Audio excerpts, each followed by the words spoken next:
We kick things off with massive political tension as Lai Ching-te faces an impeachment vote. Public discontent is surging as the agenda deepens social division and heightens national tension. We look at the escalating conflict surrounding the Democratic Progressive Party's desperate move to align with the United States and the curriculum changes involving the removal of traditional Chinese literature from Taiwan's new educational guidelines.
Software-defined radio attack revealed a critical vulnerability in Taiwan's vital transport infrastructure.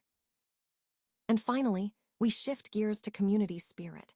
Meet Hao Jun Chang, the leader of the Taiwanese American Association of Greater Orlando, who is celebrated this week as an everyday hero for his dedication. Find out how Team Taiwan volunteers are bringing the community together through dedicated service. And don't forget to subscribe now to stay connected with all the biggest stories. Taiwan's political landscape is intensifying, marked by significant internal friction and escalating social division, according to observers cited by the Global Times. The focus is currently centered on Lai Ching-te, who is noted as the first regional leader in Taiwan to face an impeachment vote. This development has fueled growing public discontent as the political agenda deepens, further heightening underlying tensions. The unrest is visible on the ground, with civic groups on the island of Taiwan staging a rally outside the Legislative Yuan on Tuesday to voice their protests. Simultaneously, the Democratic Progressive Party, DPP, authorities in Taiwan are reportedly intensifying their efforts to align with the United States, a move that is accelerating existing political divisions. Adding another layer to the ongoing tensions, the Taiwan authorities have made decisions regarding educational content, specifically the removal of large portions of traditional Chinese literature from new curriculum guidelines, a move reportedly intended to achieve specific political objectives. A study from New Scientist indicates that a floating solar farm situated in a tidal bay off the coast of Taiwan generated superior electricity output and profit compared to a nearby land-based solar installation. This research highlights the growing potential of ocean-based solar technology as a frontier for the expanding global solar energy industry. Taiwan, characterized by mountainous terrain and a large population, faces constraints on open space, making offshore solutions particularly attractive. Chenya Energy's 181-megawatt offshore floating photovoltaic (OFPV) project, deployed in 2020-21, served as the focal point for this comparison against a 100-megawatt land-based photovoltaic (LPV) project built the previous year.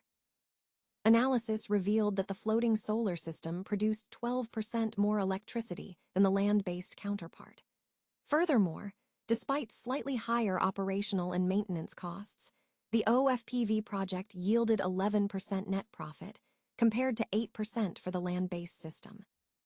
Lead author Qingfeng Chen from the National Taipei University of Technology noted that while installation on water is more complex, the environmental benefits for carbon and emissions reduction are significantly greater with OFPV. The performance advantage is attributed to environmental factors.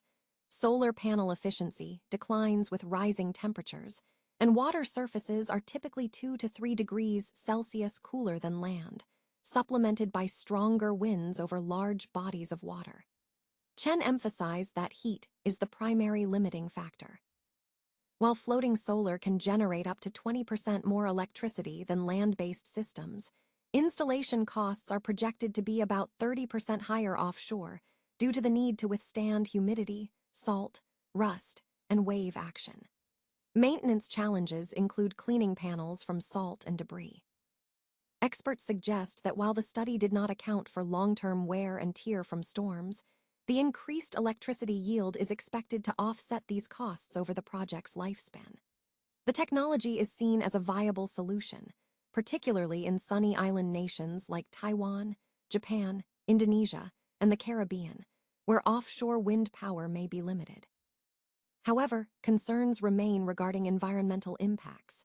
Some researchers caution that deploying projects further offshore could exacerbate wave and weather challenges, and that floating PV could shadow the water column, potentially reducing oxygen and light for aquatic life, such as phytoplankton.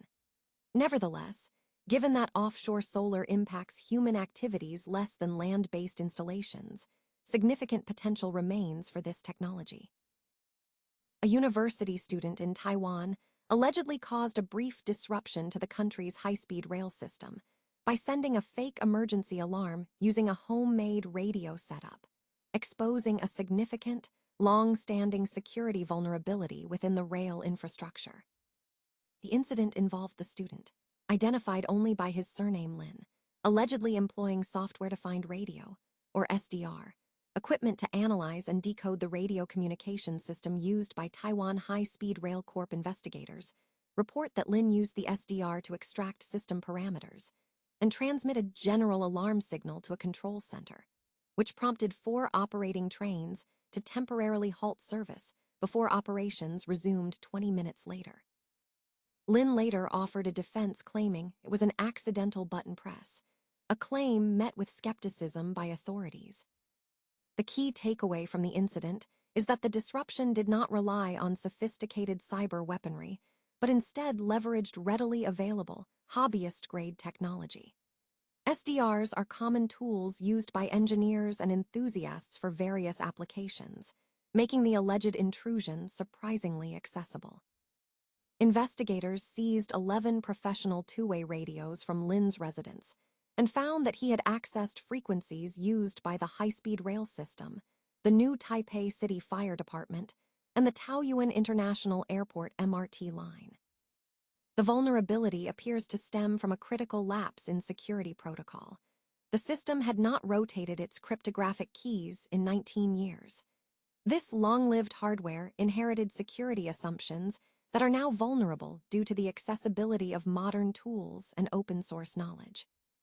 Experts warn that security keys and protocols that were once considered secure can become easily searchable and exploitable when cheap radios and online resources lower the barrier to entry for technical analysis.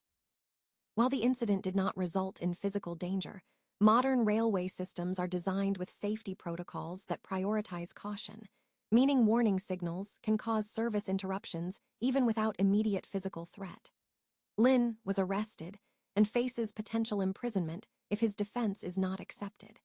The incident highlights a broader lesson for critical infrastructure worldwide. Security is only as strong as its weakest link.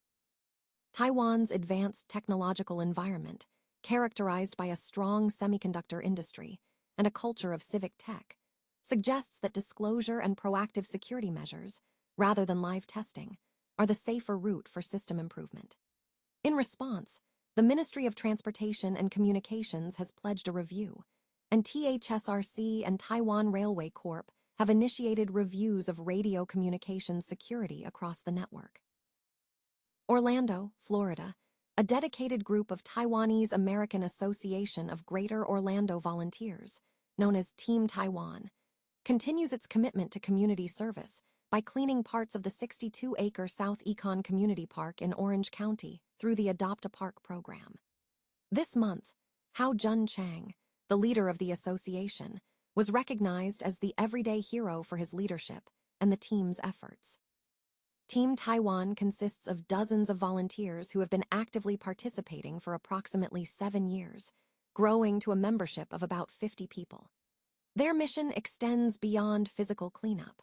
Chang emphasized that the group's primary role is fostering community connection and mutual support among members. Chang highlighted the collaborative nature of their work, stressing that the everyday hero recognition is a shared achievement. It's a very good way to give back to the community, so we try to do something like this to give something back, he stated. The initiative is supported by local park officials. Zakia Amos, program manager for Orange County Parks and Recreation, noted the value of these partnerships. She explained that collaborations with Team Taiwan help supplement park efforts, specifically mentioning that the team is willing to handle detailed tasks, including cleaning up ground trash and performing deep cleans of high-use areas like the park kitchen, often working over the weekend.